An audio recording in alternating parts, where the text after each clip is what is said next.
শেখ হাসিনা সে ঘরে ঘরে শুধু মামলাই দিয়েছে, আর কিচ্ছু দেয়নি। আসলে থেকে বিএনপি আসুক, জাসদ আসুক, বাসদ আসুক, চাকপা আসুক, চরমনায় আসুক, জামাত ইসলাম আসুক, খেলাফত আসুক, যেই আসুক, আমরা সুশাসন দেখতে চাই। তাই তো নাকি সুশাসন, কোনো দুঃশাসন বাস দেখতে চাই না।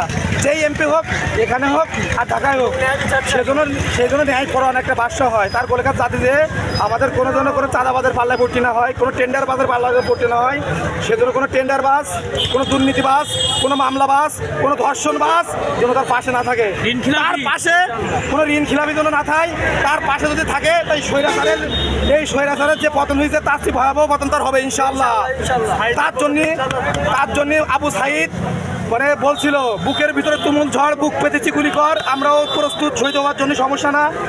আমরা চাই বাংলাদেশের যেই আসুক সেজন্য সুশাসন।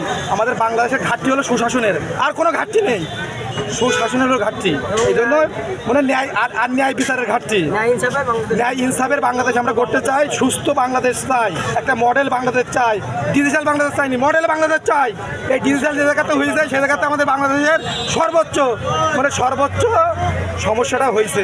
আগে আমাদের বাইরে থেকে অনেক আমাদের ট্রান আসতো, সব শুল্ক বেড়ে গেছে শুধু এখানে ডিজিটাল করার পরে। স্বৈরাচার জানতে ডিজিটাল করছে সে জায়গাতে আমাদের শুল্ক বেড়ে গেছে, সব কিছু বেড়ে গেছে। যে জায়গায় শুল্ক ছিল আপনার 1 লাখ টাকা, মানে আমাদের যেখান থেকে ফ্রি আসতো মাল, সেখানে শুল্ক মানে এখনকার সময় কয়েক কোটি কোটি টাকা গুনতে হয়। শেখ হাসিনা এটা করছে, আমরা তার প্রতি ধিক্কার জানাই, তার দলের প্রতি ধিক্কার জানাই। সে ঘরে ঘরে শুধু মামলাই দিয়েছে, আর কিচ্ছু দেয়নি। আমরা চাই যে এরকম স্বৈরাচার আর দ্বিতীয়বার বাংলাদেশে না আসুক ভাই।